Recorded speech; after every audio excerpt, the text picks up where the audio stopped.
Autre pays, autre exercice militaire, la force terrestre belge participe actuellement à un entraînement de l'OTAN en Roumanie. L'objectif, montrer la capacité de réaction de l'Alliance à la frontière avec l'Ukraine. Pour la défense belge, c'est un gros défi logistique et humain. L'armée n'avait plus organisé un tel déploiement depuis plus de 20 ans. Reportage en Roumanie, Gary Wantier et Baptiste Tupin. Dans cet avion de transport, du matériel à destination de la Roumanie. À son bord, le commandant des forces terrestres en personne. Il vient visiter et ravitailler les troupes belges déployées au centre du pays. Nous le ravitaillons principalement par la voie aérienne. D'ailleurs aujourd'hui, comme vous avez pu le constater, il y a des palettes à l'arrière de l'avion qui sont destinées également à ravitailler le battle group qui est sur place. Les militaires sont arrivés ici au mois de mai.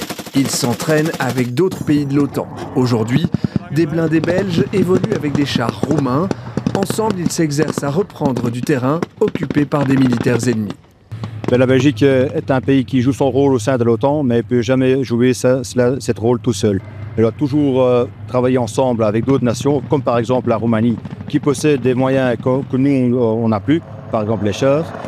Au-delà de la coopération avec les alliés pour la défense belge, cet entraînement en Roumanie, c'est aussi une façon de vérifier sa capacité de déploiement rapide à l'étranger.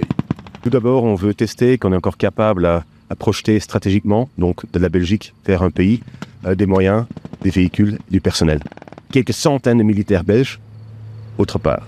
Cet exercice implique plus de 800 militaires et 300 véhicules. Il s'agit du plus important déploiement de troupes belges depuis 2004 au Kosovo.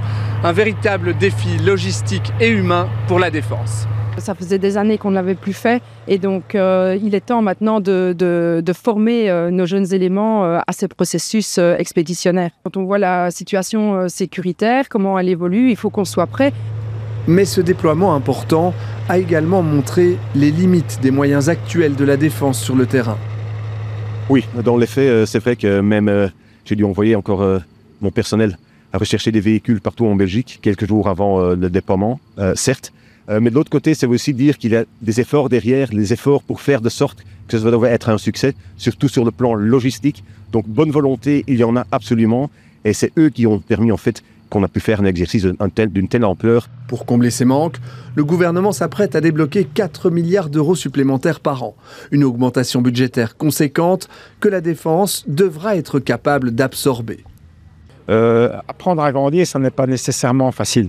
Donc ce n'est pas parce que nous avons le budget maintenant que nous serons prêts vraiment à niveau pour remplir toutes nos missions à partir de l'année prochaine. Après des années de désinvestissement, le défi de la défense n'est donc pas uniquement budgétaire, il est aussi humain, organisationnel et matériel.